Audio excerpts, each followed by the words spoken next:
My dear friends, welcome to Rajashekhar classes on applied data science with Python. This is lecture number 237. In this lecture, we will try to understand dimensionality reduction using PCA.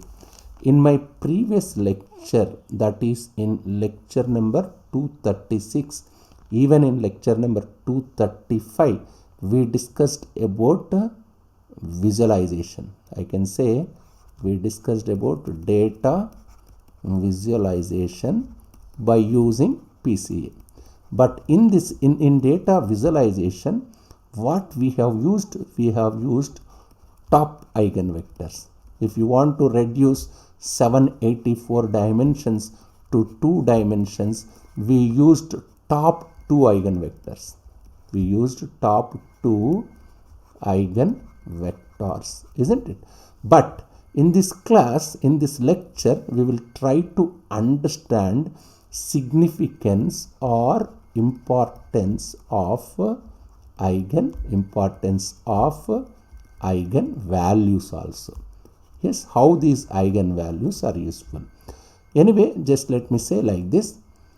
We used PCA for visualization, where we took 784 dimensional data set and we converted into 2-dimensional data set. I can say this 784T is converted into 2D. Take the first principal component. What we did?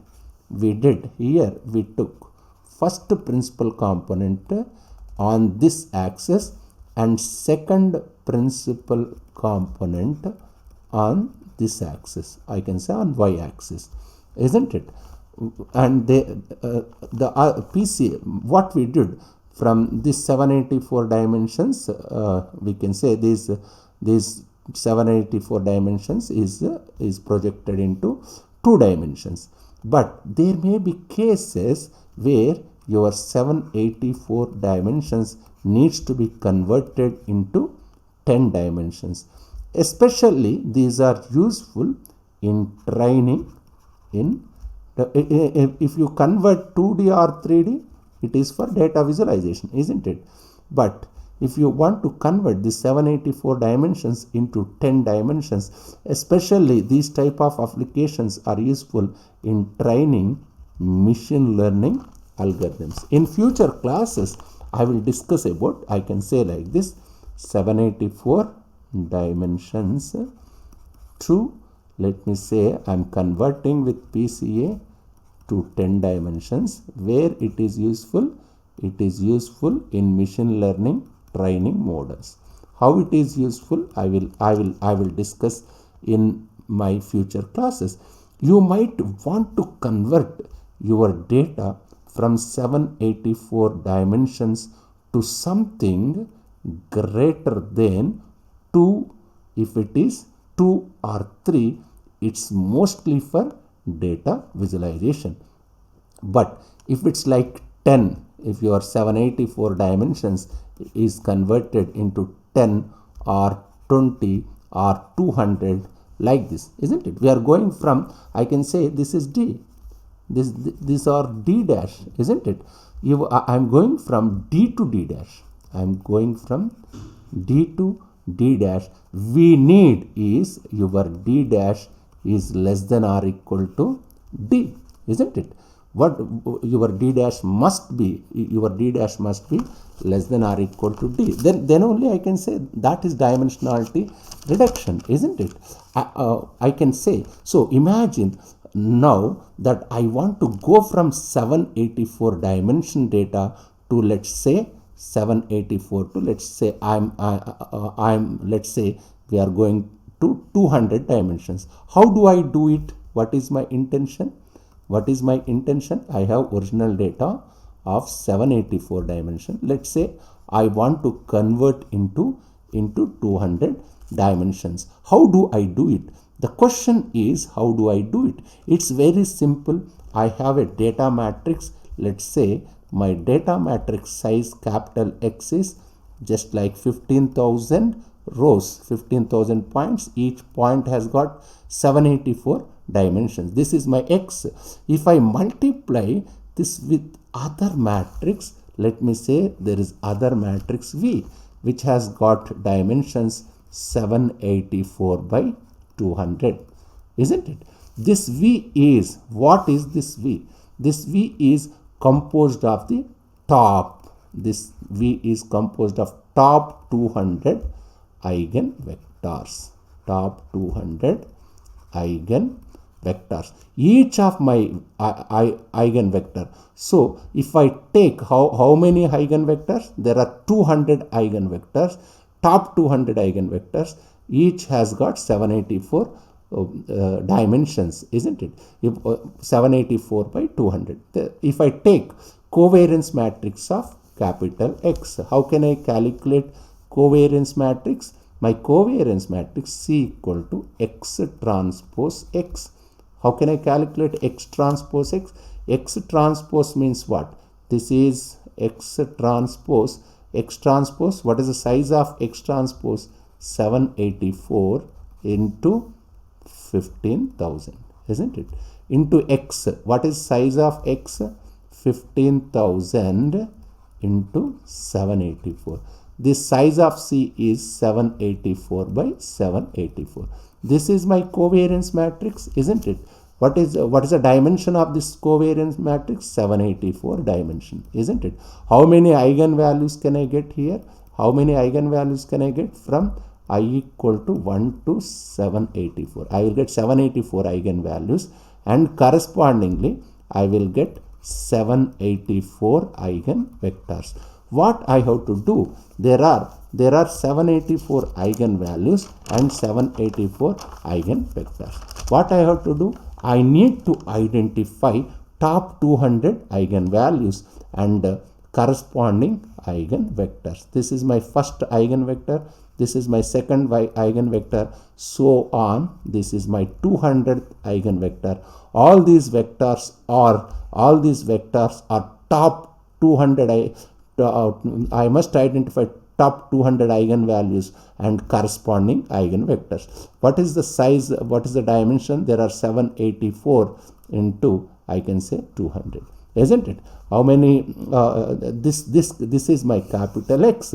This is my V. I have to multiply this one. If I multiply this 7, which one I have to multiply? I must multiply this capital X into V, so that what is my resultant you will get. I can say like this. Let me rewrite otherwise. Just see. This is my X is 15,000 into 784. This must be multiplied with my V. What is this? 784 into 200. Your resultant X dash is, this is 15,000 into 200.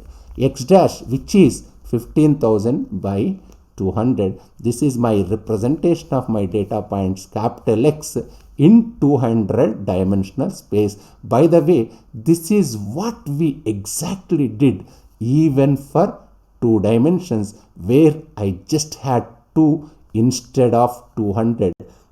This is how we convert a data from 784 dimensions to 200 dimensions using principal component analysis. Now the question is, I want to go from 784 dimensions. I want to go from 784 dimensions to 20 dimensions. I want to go to 784 dimensions to 50 dimensions. I want to go from 780 400 dimensions, 500 dimensions, 700, 600 dimensions, like that, isn't it? This is my D. This is my D dash. C. It's mostly if it is 2 or 3 when you want to do data visualization. When you don't want to do visualization, what is the right number? That's the big question.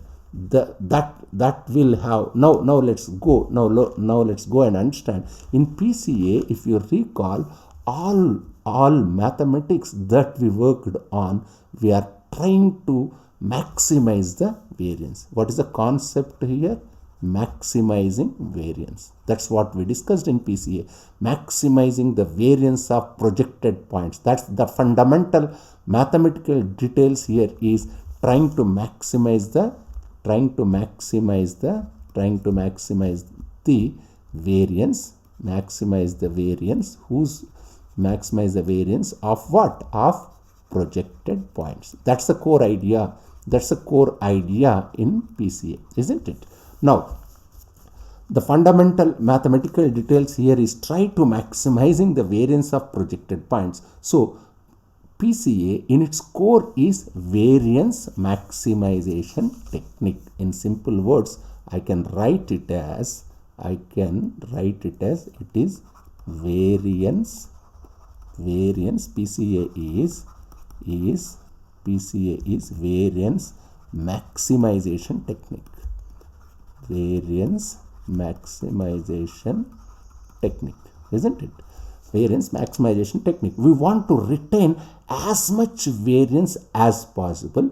Now, the question is, if I go from 784 dimensions to 10 dimensions, how much of the variance? If I go from 784 dimensions to 10 dimensions, how much of the variance, how much of the original variance is explained? How much of the